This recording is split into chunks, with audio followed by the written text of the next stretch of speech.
Hi guys, welcome back to the Forgetful Scholar. Let's chat about books. So this week it's two books. So Wise and Glowing Crystal and Am I too bloodthirsty? Am I the problem? Okay, so the first book is an is it FM paranormal alien monster sci-fi romance. One Big Bite, the Fever Brothers Book 3 by Michele Mills. Yes, I've been reading these a lot lately. I think there's one more so far that's out. I'm just really enjoying them, so I'm like, why not? You know? So this is the story of the third, he's not the third oldest. I think he's somewhere in the middle. Cannibal, which not a great nickname, and Roxy, who is human. So this one I gave a 4 stars. And I was actually kind of surprised that it was a 4 stars because in the beginning of it, it was a little repetitive in the Fever Brothers book 2, like sort of the same storyline ish, like the same trope ish. So there were little things that I was like a little confused by. So Roxy is a human from New Earth, and if you're new to this universe, humans were kidnapped by an alien species like thousands of years ago and placed on New Earth, where they kind of live in a poor, impoverished, ghetto-esque society. That's how they, describe it. And humans are kind of thought of a lower species in the intergalactic alien species that are everywhere. And again, every time I film, my dog's like scratch, scratch, scratch up the carpet. Why not? Anyway, so Roxy is a medical tech, and she's working for this prestigious medical research center on this planet. I completely forgot the name, and it's not really important.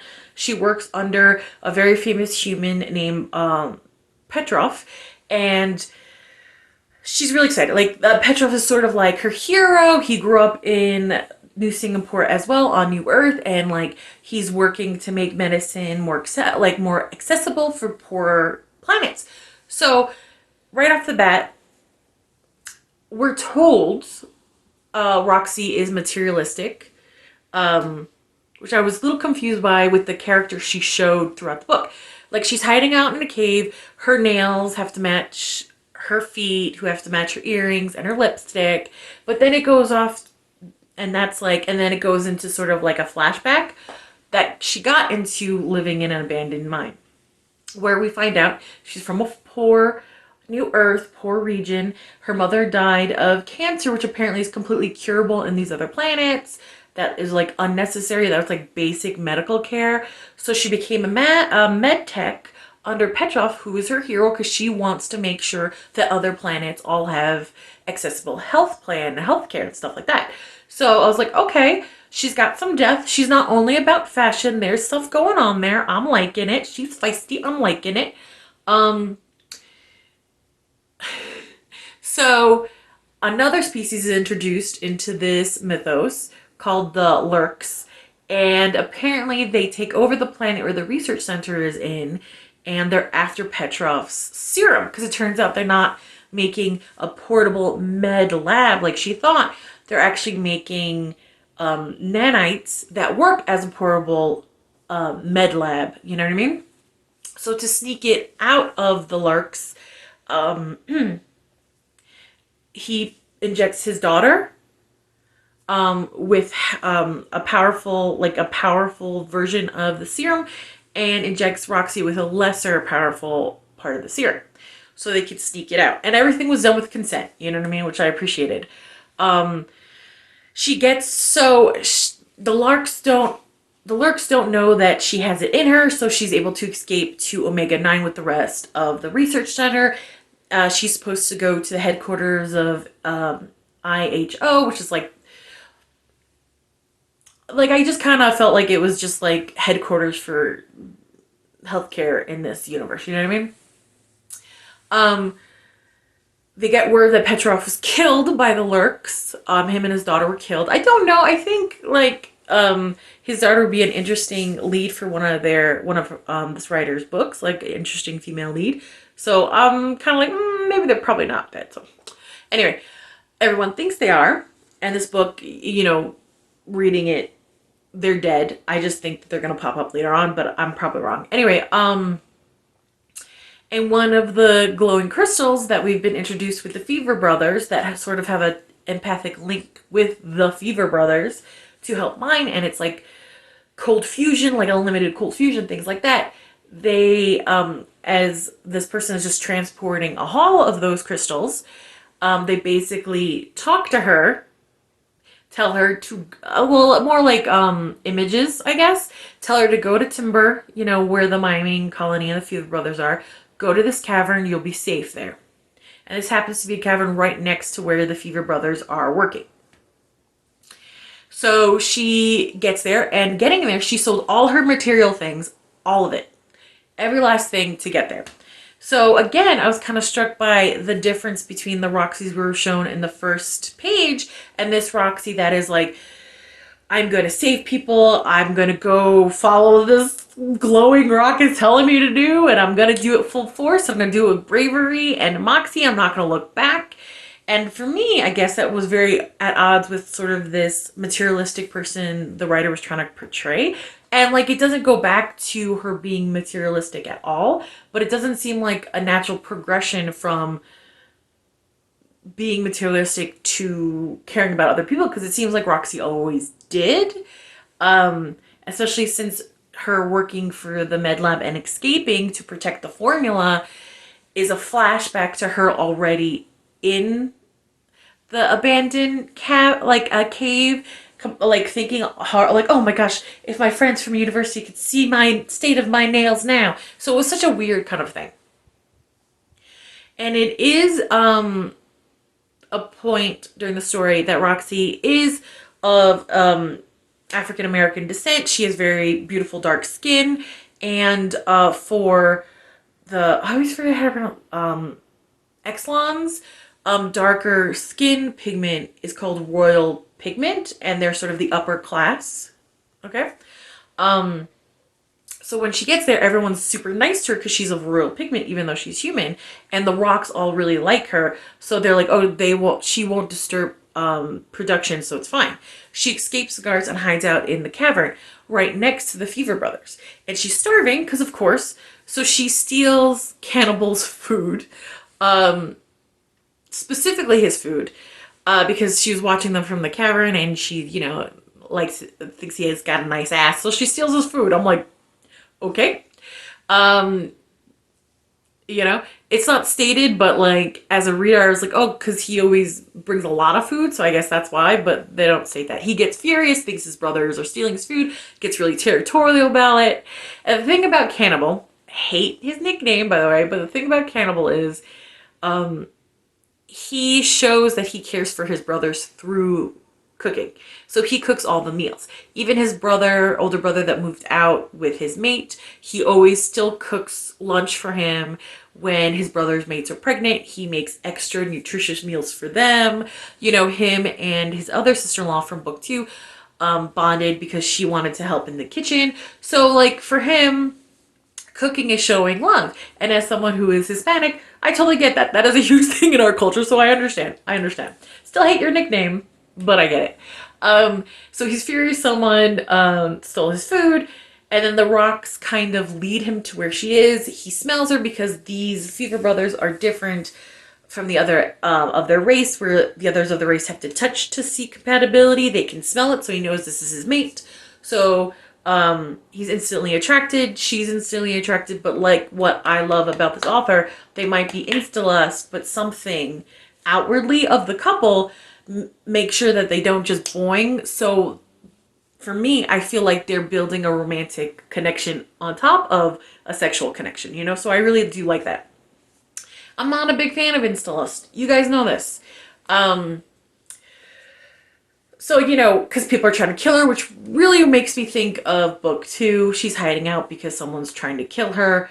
And the thing that I really liked, like the second book and the first book, and why I'm going to continue to read this series is that I love how the author builds on these worlds with each book, builds the myth, the mythos, the rules of this universe with each book. So the Larks try to, because the Larks were on Omega 9 where she escaped and they wanted to scan everybody. She got out of there fast. Then they go to Timber and they lie, say she's a traitor and all this stuff. And I'm just like, how do they think they're going to get away with this? Like, obviously there's a bigger governmental thing going on, and the Lurks always show up when the Imperial Guard on that planet is gone. So there's got to be a traitor in the mix. And I wonder if the other books are going to expand on that, because obviously there's someone telling an Exelon telling like the Lurks when the planets are vulnerable, because the Exelons are sort of like the police of these different planets, you know what I mean? So I'm like, I wonder if they're gonna expand on that. And there's a rule, because she's a royal pigment, she can't fever bond, she can't marry Cannibal. And then Scar, who's the really grumpy brother, like tries to get in touch with the judge and work it out with the judge. And there's this huge confrontation where the Lurks are there, the Exelon police are there, and they're basically like, come out with your hands up or we're gonna go in. And the brothers are like, don't. Claus, who is the brother from the second book and really feared, is getting upset because you're threatening his pregnant wife.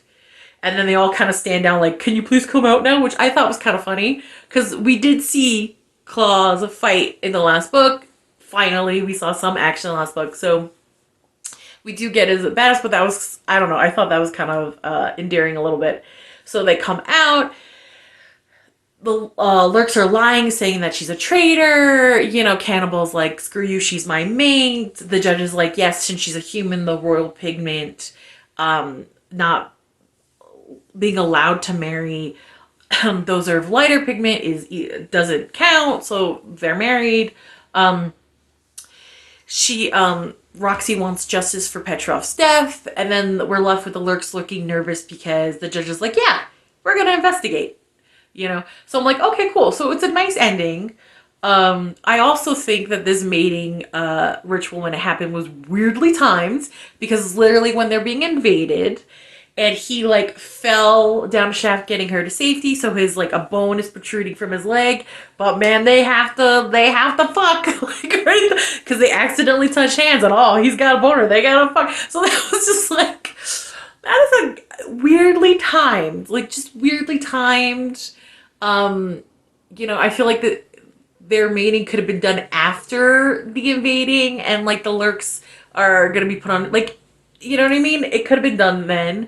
I did like how Alea from the second book and Roxy bonded, like girl talk, you know, bonded. That was cute. So it was very cute. I wasn't even too upset that sort of the danger plot was kind of the same as the second one. And the weirdly timed mating rituals, just the timing was off, man. Like before the big invasion, or maybe after the big invasion, but like right during, when he has a bone sticking out of his leg. Maybe not.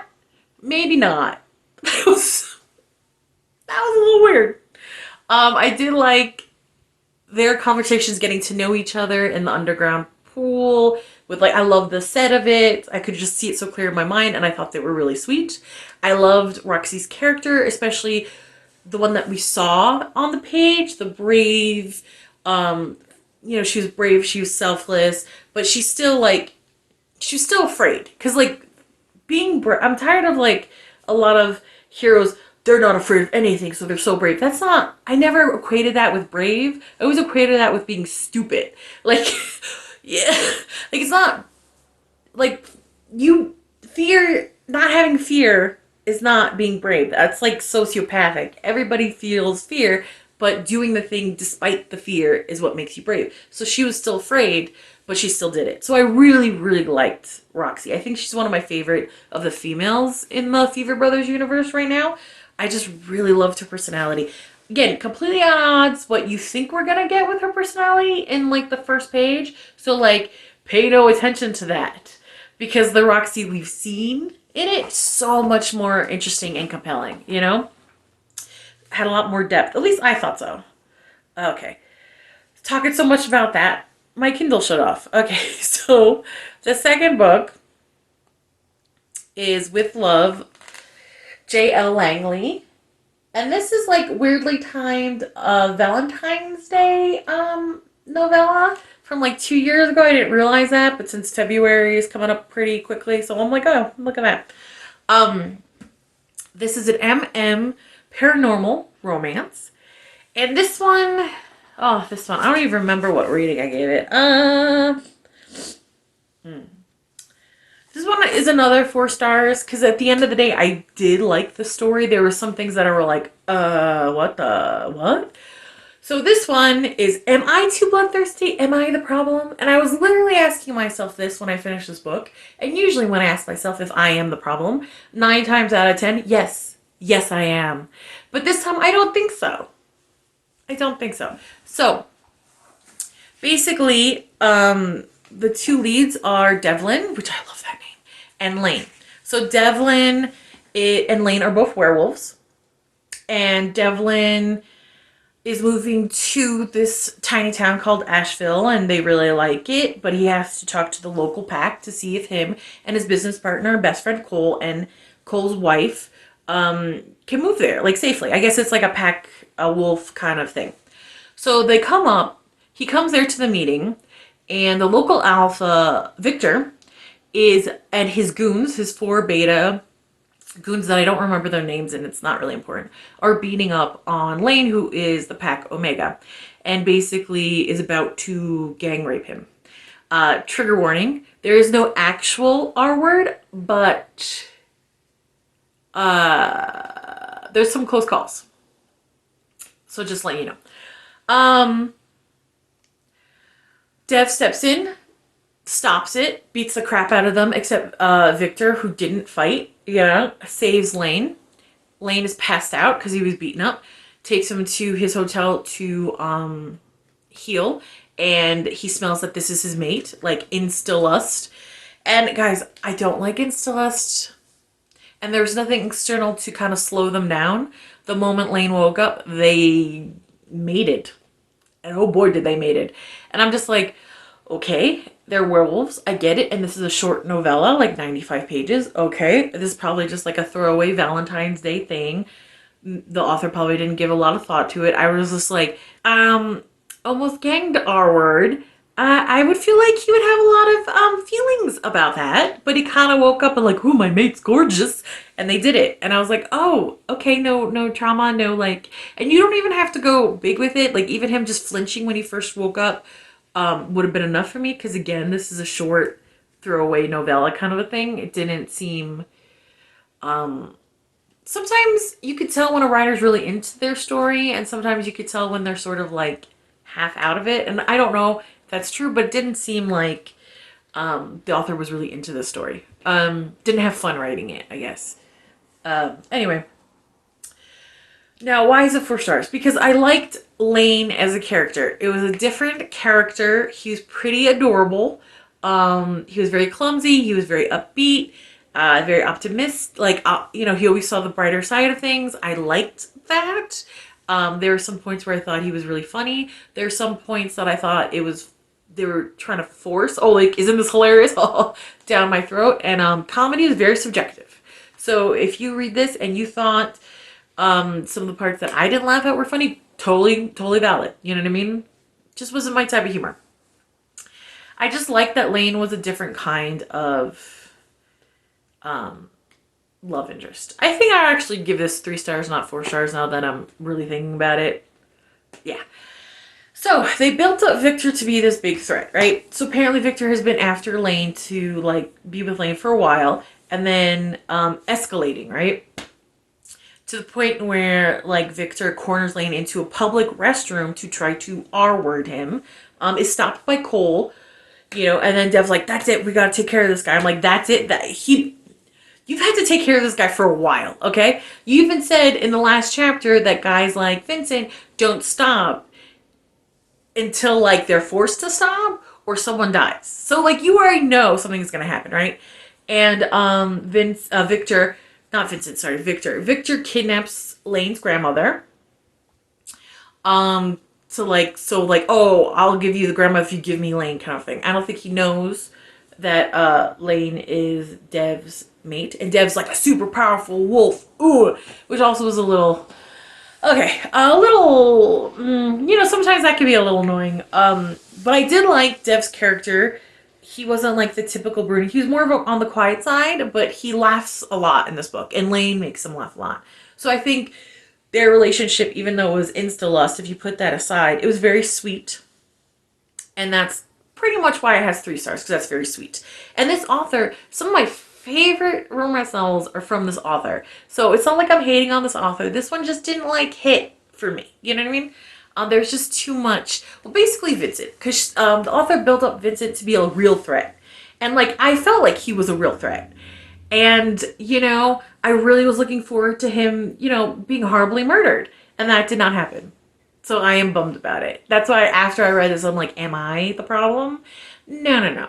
Because apparently Victor was after Lane for a while. And he escalated to the point that he was about to R-word him when he was meeting an unknown wolf in his territory. But he had to have him right now. And then he was going to R-word him in a public bathroom where other wolves that were with Lane were just on the other side, like in the same building. So like that is like terrifying escalation. So the author did a great job of making him a huge threat, right? And the fighting scene where they're fighting as wolves was really good. I will say that. So Deb doesn't want Lane to come, but Lane sneaks there anyway. And this is the part that gets me, because Lane is the victim in this, and he kind of never stands up for himself in that way. Like, I would have loved it if he shows up. Okay, so this is how the fight happened, and I'll tell you how I would have liked it to happen. So, they fight. Cole and the other wolves in the pack that don't like Victor, like, distract the 4 betas, or most of the betas, while he's going to fight Victor. So there's a fight, and a beta gets a good chunk out of him, but he, like, gets Victor to submit. He says, you have to leave. Victor agrees. He turns his back. Victor jumps. Dev slices her throat. Victor gets really scared, and then they leave. Him and the 4 betas leave. And I was like, what? No. Obviously he wasn't. He was lying when he said he submit. Obviously he was going to double cross you. And like, you stop short of just like ripping his throat out. No, I want blood. So that's what happened. What I would have liked to happen, the showdown happens. Lane shows up against Devlin's wishes.